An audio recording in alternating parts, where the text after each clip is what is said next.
దీనికి సంబంధించి నిన్న మీట్ ది ప్రెస్కు సంబంధించి కూడా హామీలు ఇచ్చి మర్చిపోవడం కాంగ్రెస్కి అలవాటే. Cross talk with Raghunandan Rao కార్యక్రమంలో నిన్న చాలా స్పష్టంగా మాట్లాడారు. మెదక్కు సంబంధించినటువంటి అంశంలో, వెంకట్రామరెడ్డికి సంబంధించినటువంటి అంశంలో ఏంటి అనేటువంటి అంశం.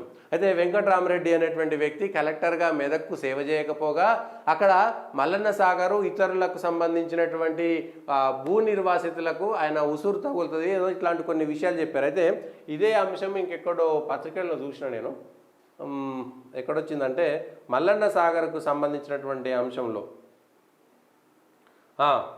ఇక్కడే మల్లన్న సాగర్కు సంబంధించి వెంకట్రామరెడ్డి మమ్మల్ని నిండా ముంచారు, మల్లన్న సాగర్ నిర్వాసితులను గోసెపెట్టారు.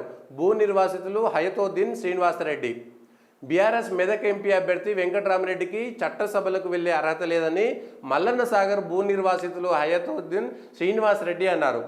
కలెక్టర్గా పనిచేసిన ఆయన మల్లన్న సాగర్ భూ నిర్వాసితుల విషయంలో చట్టాలను పాటించలేదని, న్యాయస్థానాలను పట్టించుకోలేదని ఆరోపించారు.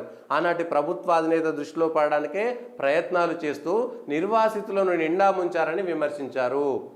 గజ్వేల్ ప్రెస్ క్లబ్లో ఆదివారం వాళ్ళు విలేకరులతో మాట్లాడుతూ కోవిడ్ సమయంలో భూ నిర్వాసితులు కళ్ళు తాగడానికి వెళితే డీజిల్ దొంగతనం, ధాన్యం ఎండబోస్తే నాన్ బెయిలబుల్ కేసులు పెట్టించి వెంకట్రామరెడ్డి వేధించారని మండిపడ్డారు. నిర్వాసితుల ప్రాణాలు తీసేందుకు ప్రయత్నిస్తే గతంలో మానవ హక్కుల కమిషన్లో కేసులు పెట్టామని గుర్తు చేశారు. ఆయన అకృత్యాలను త్వరలోనే బయట పెడతామని తెలిపారు.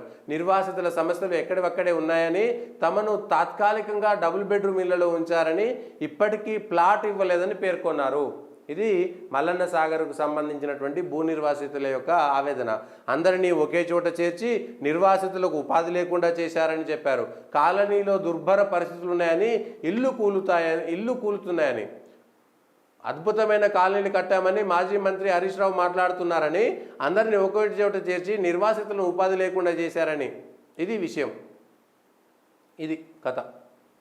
ఏది మెదక్ సంబంధించినటువంటి బీఆర్ఎస్ అభ్యర్థికి సంబంధించినటువంటి దానిపైన మల్లన్న సాగరు సంబంధించినటువంటి భూ నిర్వాసితులు ఇదే అంశంపైన నిన్న రఘునందన్ రావు కూడా ఒక విషయం చెప్పాడు. ఒక భూ నిర్వాసితుడు తన ఇంట్లో వాసాలనే ఒక చితిగా పేర్చుకొని ఆత్మాహుతి చేసుకునేటువంటి పరిస్థితి ఏర్పడింది అనేటువంటిది కూడా అప్పుడు కూడా ఇదే వెంకట్రామరెడ్డి కలెక్టర్గా ఉన్నారనేటువంటి విషయాన్ని గుర్తు చేశారు. నిన్న గజ్వేల్కు సంబంధించినటువంటి వాళ్ళు ఇదే విషయంలో ప్రెస్ మీట్ పెట్టి వెంకట్రామరెడ్డికి సంబంధించినటువంటి అంశంలో ఆయన చేసినటువంటి తప్పులను చాలా క్లియర్గా చెప్పినటువంటి అంశం ఇది. దీంట్లో ఏం చేస్తారు మరి మెదక్ సంబంధించినటువంటి బీఆర్ఎస్ అభ్యర్థి వెంకట్రామరెడ్డి పైన రోజు ఒక అంశం బయటకు వస్తున్నది. ఎక్కడైతే మెదక్లో మాత్రమే కాస్త బీఆర్ఎస్కి అంతో ఇంతో ఓటింగ్ ఉందనుకున్న చోట ఆయన అభ్యర్థిని ప్రకటించిన తర్వాత స్థానికంగా ఉండేటువంటి నాయకులు ఎవరు కూడా పైనే తిరుగుతున్నారు కానీ ఎవరు మద్దతు తెలపడం లేదనేటువంటిది ఒక ఆవేదన.